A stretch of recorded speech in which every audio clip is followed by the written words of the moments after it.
আসসালামু আলাইকুম রহমতুল্লাহ। আশা করি প্রত্যেকে ভালো আছেন। আজকে আরেকটি গুরুত্বপূর্ণ প্রশ্ন নিয়ে আপনাদের সামনে হাজির হয়েছি। প্রশ্নটি খুবই গুরুত্বপূর্ণ, যে প্রশ্নটি কনস্টেবল থেকে এএসআই এবং এএসআই থেকে সাব ইন্সপেক্টর পরীক্ষা এসেছিল। প্রশ্নটি হচ্ছে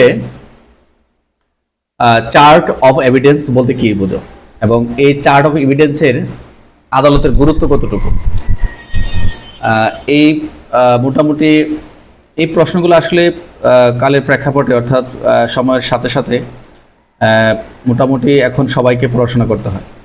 আমরা পিআরবি থেকে অনেকেই পিআরবি পড়তে চাই না, অল্প কিছু পিআরবি পড়েই আমরা হলে চলে যাই। তো আমাদের খেয়াল রাখতে হবে যে পিআরবিটা একটু বেশি বেশি পড়া। তাহলে আমরা মূল প্রশ্ন চলে যাই, চার্ট অফ এভিডেন্স বলতে কী বোঝায় এবং আদালতে এই চার্ট অফ এভিডেন্সের গুরুত্বটা কী। মূলত আমাকে বুঝতে হবে এইটা কোন আইনের প্রশ্ন বা কোন বিধানের প্রশ্ন। তাহলে আমরা বুঝতে পারছি এটা একটা পিআরবি প্রশ্ন। মূলত এইটি পিআরবিতে স্পষ্টভাবে ক্লিয়ার করে কোথাও এভাবে বলে নাই যে এই চার্ট অফ এভিডেন্স এখানে বলা রয়েছে, তবে একটা বিপি ফর্মে রয়েছে, যেটা আমরা হেডকোয়ার্টার্স কর্তৃক যেটা তদন্ত নির্দেশিকা যে বইটা রয়েছে ওখানে সুন্দর স্পষ্ট বলা রয়েছে চার্ট অফ এভিডেন্সের কথা। তো এখানে বিপি ফর্মটা আমরা দেখবো। তো আমরা চলে যাই মূলত চার্ট অফ এভিডেন্স কি। আসলে চার্ট অফ এভিডেন্স হচ্ছে সহজভাবে যদি আমি একটু বলি আপনাদের, যে এই চার্ট অফ এভিডেন্স হলো যিনি তদন্তকারী কর্মকর্তা মামলা চূড়ান্ত পর্যায়ে যখন কোনো সাক্ষ্য প্রমাণ বিশ্লেষণ করবেন, এবং এই সাক্ষ্য প্রমাণ বিশ্লেষণ করে একটা নির্ধারিত ফর্ম রয়েছে যেটা বিপি ফর্ম বলি আমরা। এই সাধারণত বিপি ফর্ম নং 41, এই 41 যে ফর্মটি রয়েছে এই ফর্মে মামলার ডকেটের সাথে একটা সংযুক্ত করে একটা সংক্ষিপ্ত তালিকা করবেন। যে তালিকা কি থাকবে, একটা যে তালিকা থাকবে সেই তালিকা থাকবে কোন সাক্ষী কোন আসামির বিরুদ্ধে সাক্ষ্য দিয়েছেন এবং কী ধরনের সাক্ষ্য দিয়েছেন এবং কোন ধারা বা ঘটনার সাথে সেই সাক্ষ্যের সম্পর্ক রয়েছে। আমি তিনটা কথা বললাম, যে কোন সাক্ষী কোন আসামির বিরুদ্ধে কি সাক্ষ্য দিয়েছে, কি ধরনের সাক্ষ্য দিয়েছে এবং কোন ধারা বা কোন ঘটনার সাথে এই সাক্ষ্যের সম্পর্কটা কি। তাহলে আমরা এই যে বিষয় তিনটা বিষয় বললাম, এইসব বিষয় কিন্তু এই চার্ট অফ এভিডেন্সে লিপিবদ্ধ করা হয়। মূলত এটি যদি আমরা খেয়াল করি পিআরবি 269 খতে অনুযায়ী এটা প্রস্তুত করা হয়। আপনারা একটু পড়ে দেখেন, ওখানে যেহেতু হেডলাইনটা একটু কথা একটু ভিন্ন, তবুও আপনি ভিতরে একটু পড়বেন।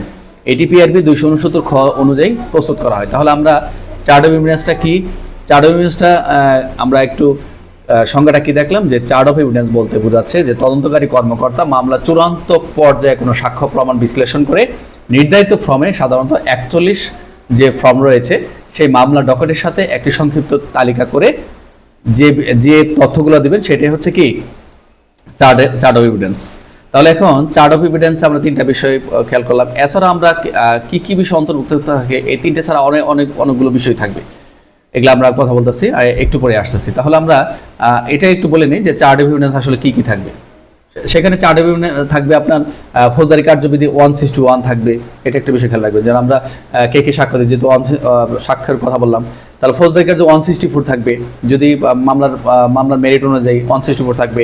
তারপরে সেখানে ডাইন ডিক্লারেশন থাকতে পারে, তারপর হচ্ছে বিচার বহির্ভূত কোনো স্বীকারোক্তি থাকতে পারে, তারপরে সেখানে আলামত বা কোনো দালিলিক বা কোনো বস্তুগত সাক্ষ্য থাকতে পারে, সেখানে ফরেনসিক রিপোর্ট থাকতে পারে, অর্থাৎ এখানে আরও অন্যান্য তদন্তে কানেক্টেড যে বিষয় রয়েছে সেগুলো থাকতে পারে, এবং অন্যান্য তদন্ত সংস্থার মতামতও সেখানে থাকতে পারে। তাহলে মামলার মেরিট অনুযায়ী মামলা অনুযায়ী সেখানে কানেক্টেড এবং এই অনুযায়ী চার্ট অফ এভিডেন্সের তথ্যগুলো হতে পারে। তো বিশেষ করে এখানে 161, 164, তারপর হচ্ছে কি বললাম যে আলামত দালিলিক সাক্ষ্য, এগুলো অবশ্যই থাকবে, এগুলো একটু খেয়াল রাখবেন। তাহলে আমরা দেখলাম যে চার্ট অফ এভিডেন্স কি তথ্য থাকবে বা কি অন্তর্ভুক্ত থাকে। আর এই প্রশ্নগুলো আপনাদের যারা ক্লাসে আছেন আমি অবশ্যই আপনাদের পিডিএফগুলো দিয়ে দেবো, কোনো অলরেডি দেওয়া আছে, আপনারা একটু পড়ে নেবেন। তাহলে আমরা দেখি এই চার্ট অফ এভিডেন্সের গুরুত্বটা কি, এটার গুরুত্ব কতটুকু আমরা একটু দেখব। যেহেতু আমরা ফৌজদারি কার্যবিধির অনেকগুলো কথার সাথে ধারার সাথে কানেক্টেড, বিধির সাথে কানেক্টেড, তাহলে অবশ্যই আইনের গুরুত্ব রয়েছে। তাহলে আমরা বলতে পারি এটার যে যদি আইনিভাবে আমরা বিশ্লেষণ করি, যে 1 নম্বর পয়েন্ট হচ্ছে যে আমরা চিন্তা করি যে সহজভাবে যে চিন্তা করি যে কোনো সাক্ষীর কোনো আসামির বিরুদ্ধে কোনো কি সাক্ষ্য দিয়েছেন, এটা কিন্তু তার সহজে বোঝা যাচ্ছে যে একজন আসামি অ্যারেস্ট হয়েছে, সে যে 164 দিয়েছে, 164 কার বিরুদ্ধে দিচ্ছে বা সে নিজে জড়িত, সে নিজেই স্বীকার করেছেন, এটা কিন্তু একটা 161 মধ্যে বোঝা যায় আইনি বিশ্লেষণ করলে। তারপরে আমরা যেটা বললাম যে মামলা সহজভাবে উপস্থাপন করার জন্য কিরকম, এটা বিচার চলাকালে যখন মামলার প্রসিকিউশন চলে, কার্যক্রম চলে, তখন মামলার একটা মূল্যায়ন হয়, এটা আদালতে প্রমাণ করার জন্য মূল্যায়ন হয়, কিন্তু এটা একটু খেয়াল রাখা লাগবে। তারপর সাক্ষ্যের সাথে একটা সংযোগ স্থাপন হয় কিরকম, যে 161 164-এর সাথে বাস্তব যে ঘটনার সাথে মিল বা যাচাই করা যায়, এটা একটা বিষয়, এটা একটা গুরুত্ব। এবং আরেকটা বিষয় হচ্ছে বিচারকের সহায়তা। আমরা যেটা দেখব সবসময় যে বিচারক যিনি থাকবেন দ্রুত যাতে বুঝতে পারেন যে আসামির বিরুদ্ধে কী ধরনের প্রমাণ রয়েছে, এটা একটা বিষয়। আর আরেকটা বিষয় হচ্ছে জটিল মামলা পরিচালনার ক্ষেত্রে, যেমন আমরা জানি খুন, ধর্ষণ, অপহরণ, এসিড নিক্ষেপ, দাঙ্গা, আরও অন্যান্য আছে যেগুলি স্পর্শকাতর মামলা, এটি খুবই বিশেষভাবে গুরুত্বপূর্ণ। আসলে যারা যে আমরা যারা থানা লেভেলে যারা কার্যক্রম পরিচালনা করি তদন্তের ক্ষেত্রে আমরা এটা কার্যক্রম আগে থেকেই ছিল, এখন একটু বেশি এটি গুরুত্ব করা হচ্ছে চার্ট অফ এভিডেন্সটা। অন্যান্য ক্ষেত্রে পিবিআই বা অন্যান্য ক্ষেত্রে এই চার্ট প্রত্যেকটা মামলার শেষে এই যখন এমই বা আদালতে দাখিল করে তখন চার্ট এভিডেন্সগুলো মামলার ডকেটের সাথে কি সংযুক্ত করে দেওয়া হয়।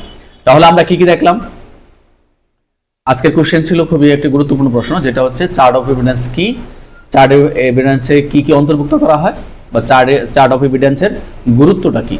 মোটামুটি এটার গুরুত্ব এখানে আইনিগতভাবে এখানে সাক্ষ্য আইন অন্য আইন দেওয়ার প্রয়োজন নেই। জাস্ট আপনি শুরুতে ফৌজদারি কার্ড 161 164 বললেনই, বিধিত বলাই রয়েছে, যেহেতু বিধিতে রয়েছে এবং এর গুরুত্ব রয়েছে অনেক। তাহলে আমরা সর্বশেষ আমরা যেটা দেখলাম চার্ট অফ এভিডেন্স কি, চার্ট অফ এভিডেন্সের গুরুত্ব কি, অথবা চার্ট অফ এভিডেন্সে কী কী অন্তর্ভুক্ত করা হয়। তাহলে আমরা একবারে সহজভাবে বলতে পারি চার্ট অফ এভিডেন্স হলো মামলা তদন্তকারী কর্মকর্তার যে চূড়ান্ত পর্যায়ে সাক্ষ্য প্রমাণ বিশ্লেষণ করে একটা নির্ধারিত ফর্মে, সাধারণত বিবি ফর্ম 41 নঙে মামলার ডকেটের সাথে একটি সংযুক্ত যে তালিকা প্রকাশ করবে, সেটাই হচ্ছে চার্ট অফ এভিডেন্স। তো আশা করি আপনারা খুব সহজেই চার্ট অফ এভিডেন্সটি বুঝতে পেরেছেন। আজকে এই পর্যন্তই, প্রত্যেকে ভালো থাকবেন। আসসালামু আলাইকুম।